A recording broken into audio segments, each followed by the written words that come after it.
I am going to record now.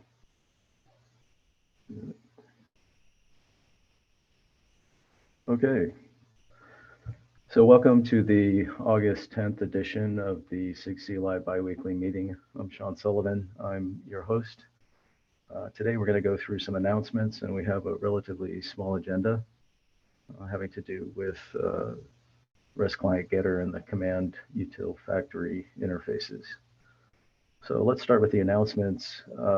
Let's see where we are on our release calendar. So we just had code freeze last Tuesday, August 2nd. So the code freeze is now in effect.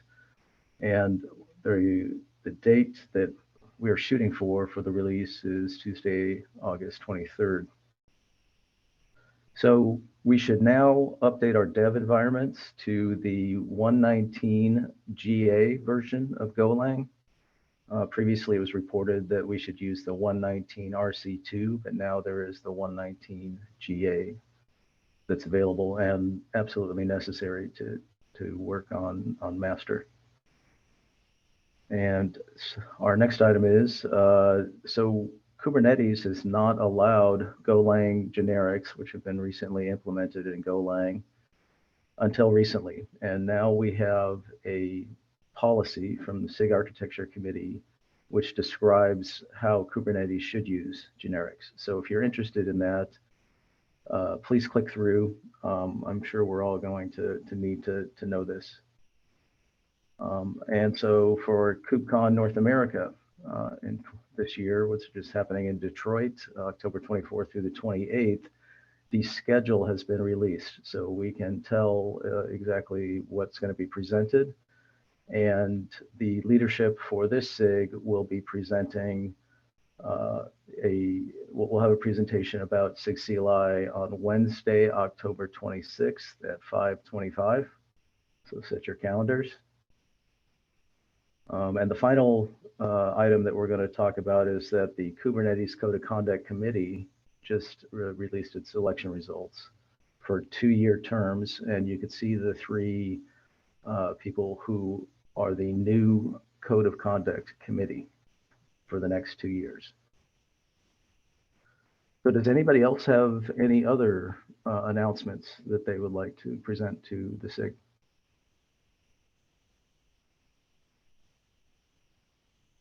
Okay, great.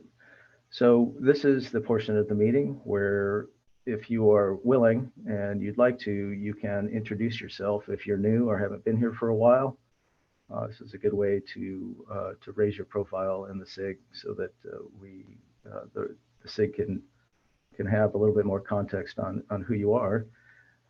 On the other hand, if you don't want to, that's fine too. So if anybody would like to introduce themselves, please go ahead.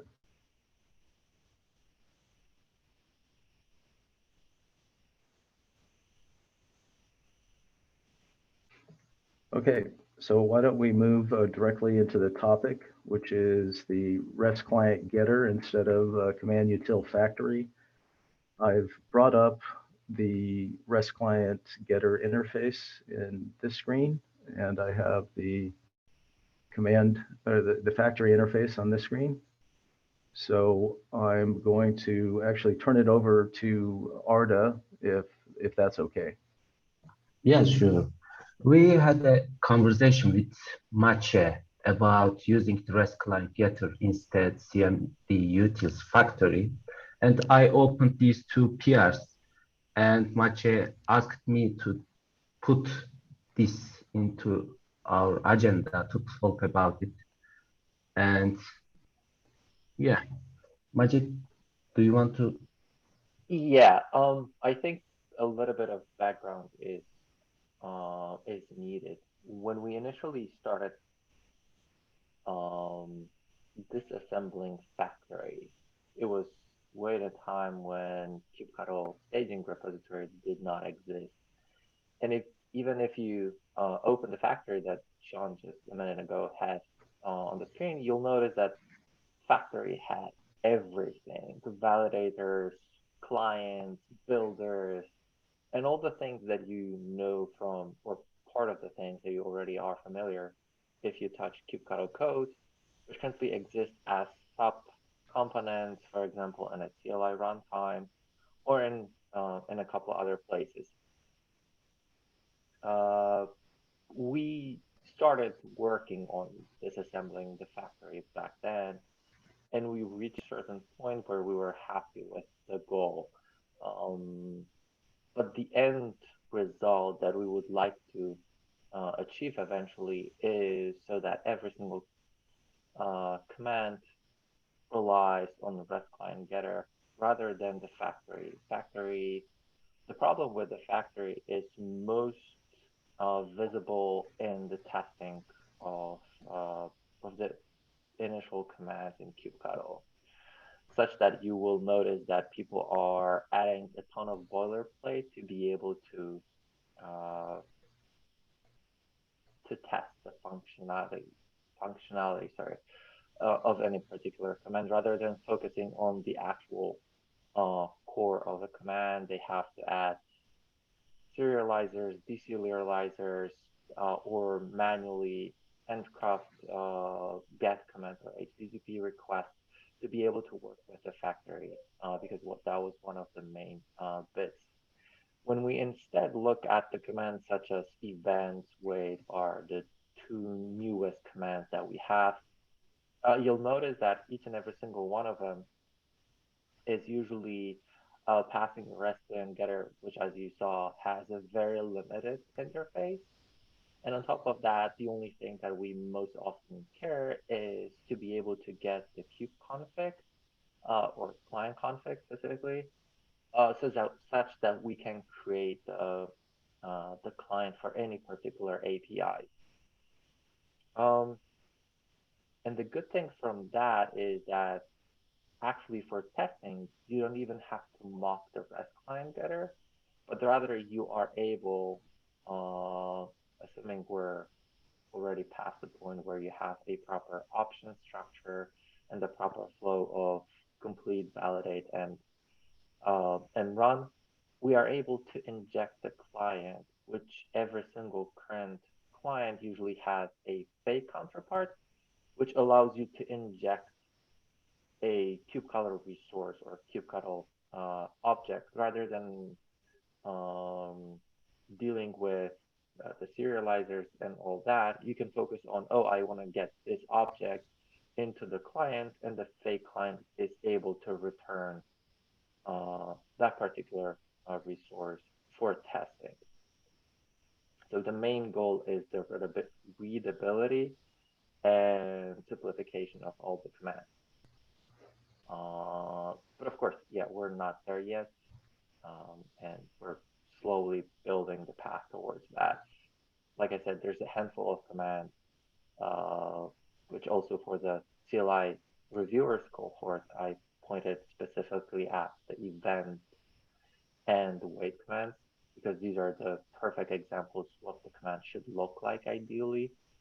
And the factory is meant to be removed entirely because there is nothing in there that is not possible to do either with the client getter or the functionality from the CLI runtime.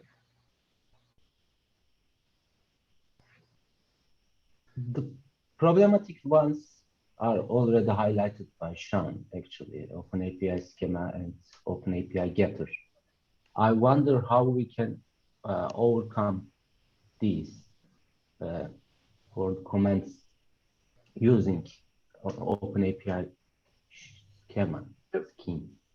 Both of these, depending on where we need them, and maybe there will be commands that will require a little bit more work. But if you look at the signature of the return for both of the methods, the latter is talking about discovery. So what you can easily do is having a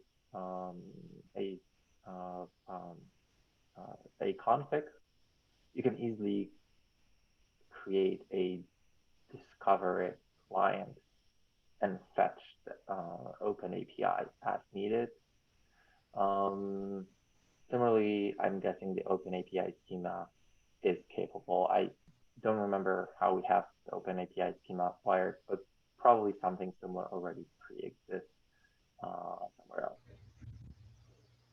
So yeah, that's basically the goal.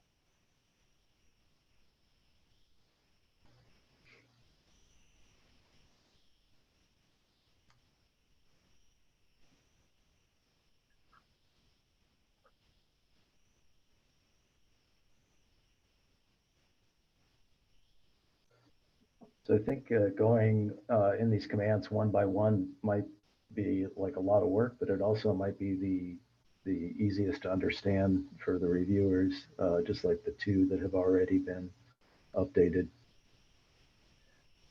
A good point that was pointed by Brian is because I initially thought that we could change both the commands and the test for the commands.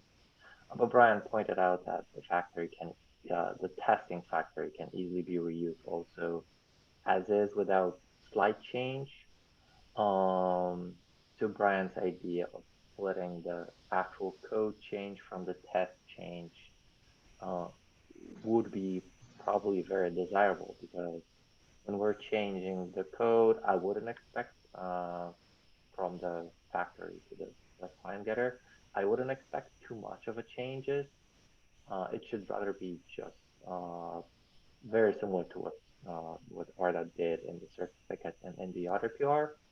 So as you see, it's rather minimal because most of the work is already possible.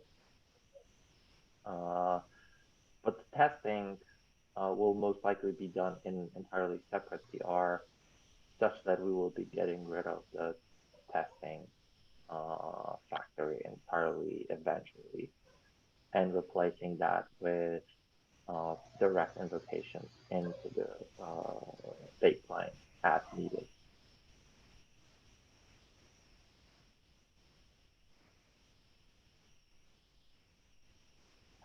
Also, this is a good chance uh, to double check what we have in the commands because in the other PR, can you open that other one, Sean? What I did notice is that we were actually we have two code paths, not the cluster info, the other one, the certificate. Certificate. Yeah. In the certificates, when I was going through it, what I noticed is that Arda was creating two clients, which was done there for backwards compatibility. And I started looking when V1 Beta 1 was actually introduced, and it turns out that it was deprecated already in 1.19. So the code, which is there for the kubectl to be able to work with either newer or older clusters, is not, or given our current SKU, it is way out of the supported path because we're at 125 currently, and V1 Beta 1 was deprecated at 119. That should have been probably removed already around that time. But nobody did it, and probably when the API itself will be dropped, that would pop up. So when we're going through them, it's also possible to catch those things and address them either as a separate comments just for readability and for historical purposes, but also for the maintenance because we just don't need to have two code paths depending on which API is available at this point in time. We will try with Arda to make both of these PRs like a perfect examples so that people can have a look at what these should look like, and so that this should be both easy for reviewers and for people who will be interested in working on these topics.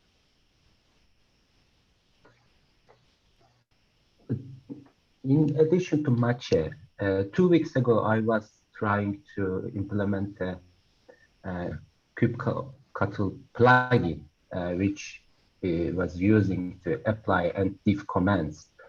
And I really had some problems about creating the CMD util factory. And I think these changes will make easier for the plugin developers because you will just create a REST client getter and pass it to the command and it will just work. Correct. That's one of the goals. We would like to be able to everyone to consume the command easier for people that will be building on top of kubectl, so they can each and every single command could actually be ideally as small as possible and as contained as possible without the necessity to pull in some weird factories or anything like that, but rather minimal interfaces with minimal methods or very specific interfaces, which are, oh yeah, I care about the config. Uh, if you're curious about the REST client getter, a perfect example and a perfect implementator of the REST client getter is actually config flags, which is one of the main features that people have available in the CLI runtime, which basically reads the entire config from all the config flags, and that already fulfills the REST client getter interface.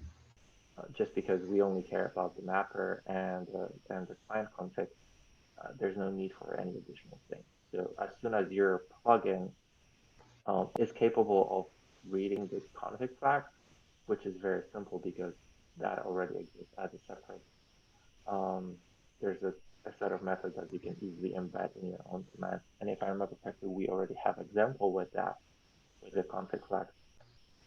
You can easily satisfy that interface and then reuse and pass that to other methods, to other commands, which accept the REST client getter.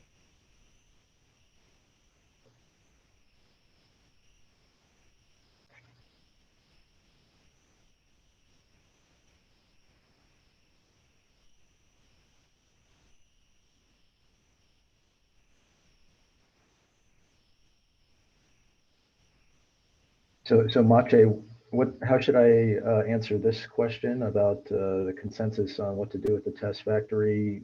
We're going to continue to use the test factory. Is that what you said? It also implements the REST client getter, but also other stuff.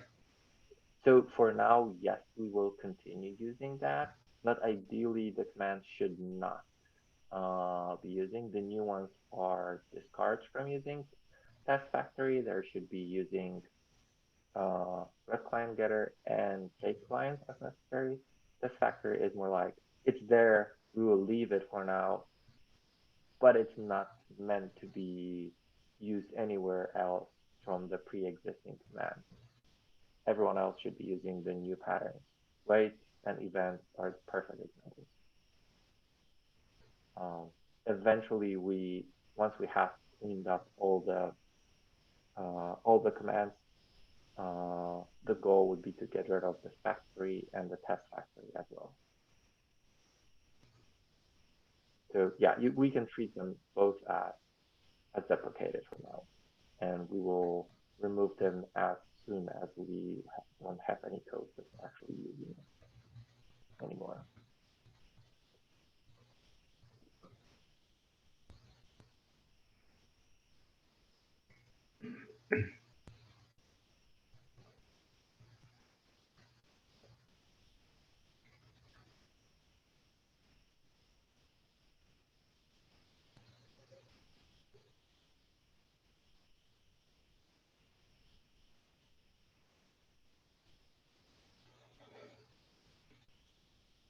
As far as the open API commands that are kind of the exceptions, they're only used in a couple of the commands, and so we could at least make progress on all the other commands.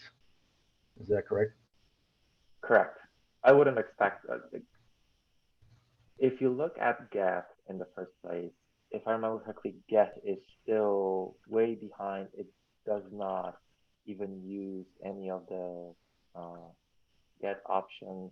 It still has the old structure, how we used to run the class. Oh, actually, it does not. It has a complete value.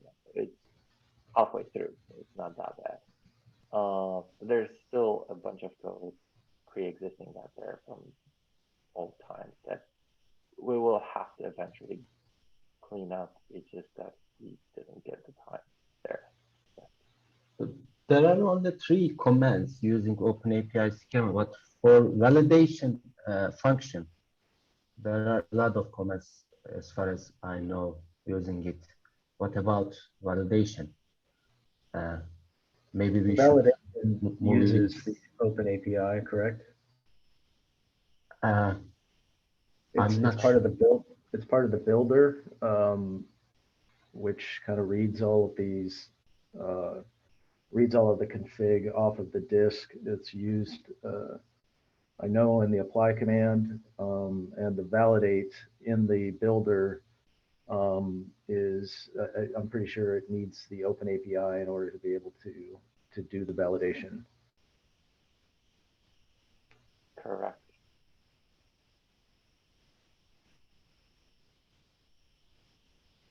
Okay, thanks. Yep. So, okay, great. It sounds like we have a consensus on how to clean up and refactor these commands, and we have a path forward on quite a few of the commands. And there's a couple of possible exceptions that we can address when we get to those commands. Does that sound reasonable? Yes. Can I have a follow-up question? Is there going to be additional refactoring connected to this, like with config flags or the builder? Like we had a discussion about this. I have a PR about sharing the transport, HTTP transport, the client, and it's blocked on like there are some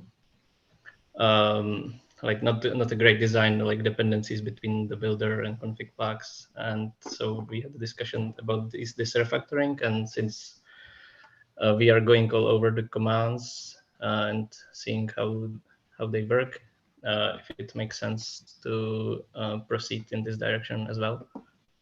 Yes. I promised to do it. I eventually ran out of time over the past weeks to clean CLI runtime. I think you're the second person asking about the exact same topic. There are a couple changes that I would like to do to split the bits in the CLI runtime. So I already have both PRs, yours and one from Joel, written down where we should ensure that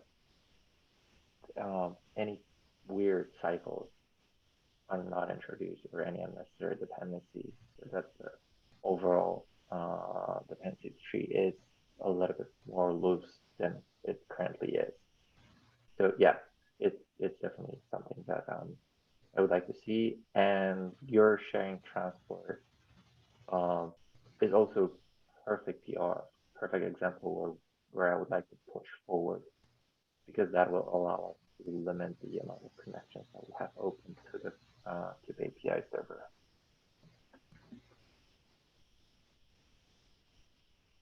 Okay, so this is like a parallel follow-up and not like exactly connected to what is Arda working on. Correct. Right. It is. Okay. It is loosely coupled, but yours is more like a follow-up to this work. Okay. Thanks.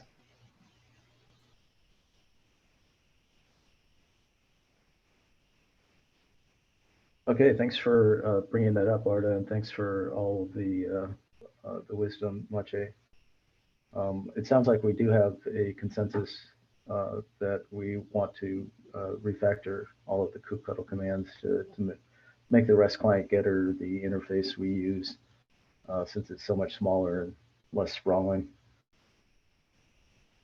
And it sounds like we're open to other refactorings like the builder that Philip just mentioned. Does that all sound reasonable? Yep. Okay, great. So I'm going to open it up for stand-ups, and if that's okay. If we're done with, if we're complete with that, I'll move on to stand-ups. So are there anybody who would like to give an update on one of their sub-projects? I can give a brief update. Sorry, I've been absent the past few meetings, some internal deadlines getting in the way. So for CUI, hopefully we'll be able to roll out a release in the next few weeks. There's been a few user-reported bugs that we fixed, some we haven't yet. For example, there's been a long-standing bug with cluster versus namespace scoping with OpenShift data type. So we'll get all those fixed. I'm hoping to roll out a release the next few weeks. Can't give a hard deadline, but hopefully within the next few weeks. Thanks, Nick. Good to see you again. Yeah, sorry about the absence. Oh, no worries.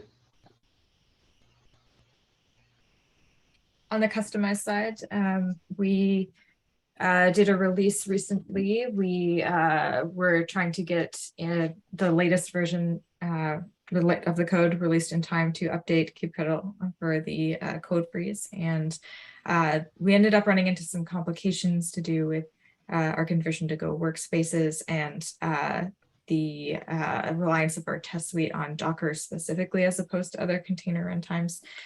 But in the end, thanks to Natasha, we did get the release out and the upgrade into the kubectl release. So that is all on track. We also, for the docs project, got the Netlify integration set up to only preview on PRs without releasing the website for real yet. So that will help the contributor experience for that project.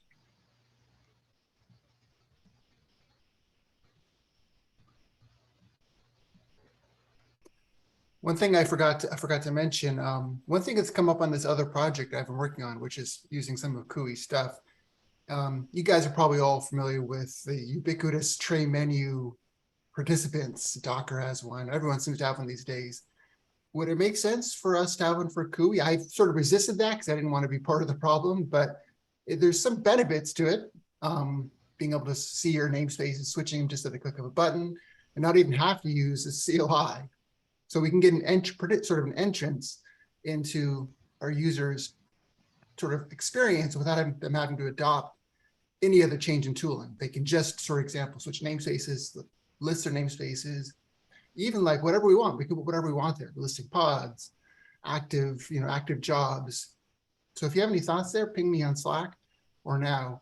I haven't had a lot of time to think about it deeply, but for the other project, it's been, I'd say, a pretty nice effect. So if you have any opinions one way or the other, let me know. And that's in the tray menu? Yeah. Saying that with easy user interface for instance, listing namespaces, that type of thing? Yeah, we could put a Kubernetes icon in the upper right on macOS. I think in Windows, it's on the lower right. And then we can populate the menu with whatever we want. We could put shortcuts to any kinds of commands, either sort of UI list commands like switching namespaces, but also if we want to have shortcuts to documentation or to certain visualizations. For example, CUI has its grid-based pod visualizer. So you can go up there, click, and launch out the grid visualizer for your jobs or your pods. Anything we want, with the fields wide open. But status, for example, knowing whether or not your credentials are active, being able to revalidate credentials potentially for OpenShift, things like that. Whatever we want. A lot of interesting possibilities.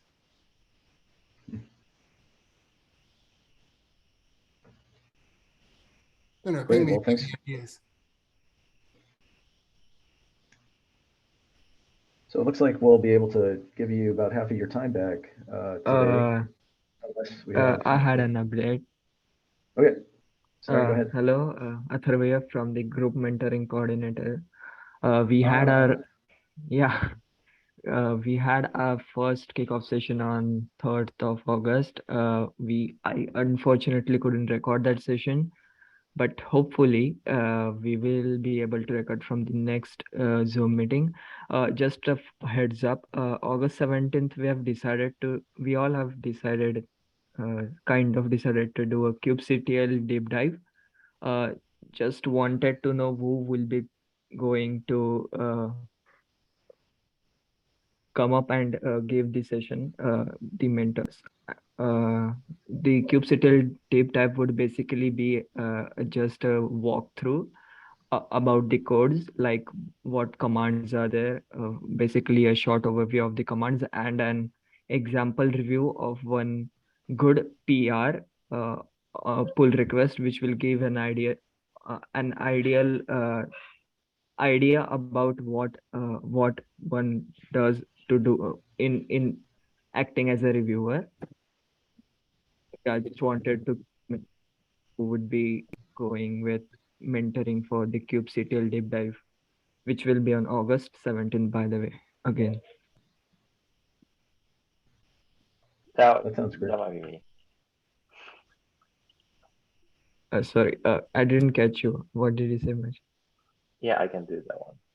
Oh, okay. Yeah. So, Mache, and we can always work with one or two more mentors if anyone else is. Yeah, sure, ready. That's all from my side. Yeah, I'd be interested Maj. in getting some wisdom from that. That's really interesting. Yeah. So Okay. sorry I didn't catch the name. It's Atharva. Yeah, Atharva. Okay.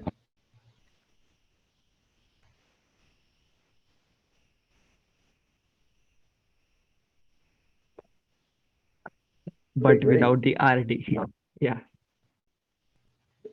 I'm sorry I messed it up. I apologize. Can No worries. Okay, I'll reach out to you to make sure that I get that correct. I apologize. Oh, no worries. Yeah, sure. We can talk off grid, yes. Okay, well, I'm going to stop the recording now. Does anybody else have anything before we sign off? Okay, great. Good to see you all, and hope to see you again in 2 weeks, and maybe even sooner for some of the other SIG CLI meetings. Thank you, Sean. Recording.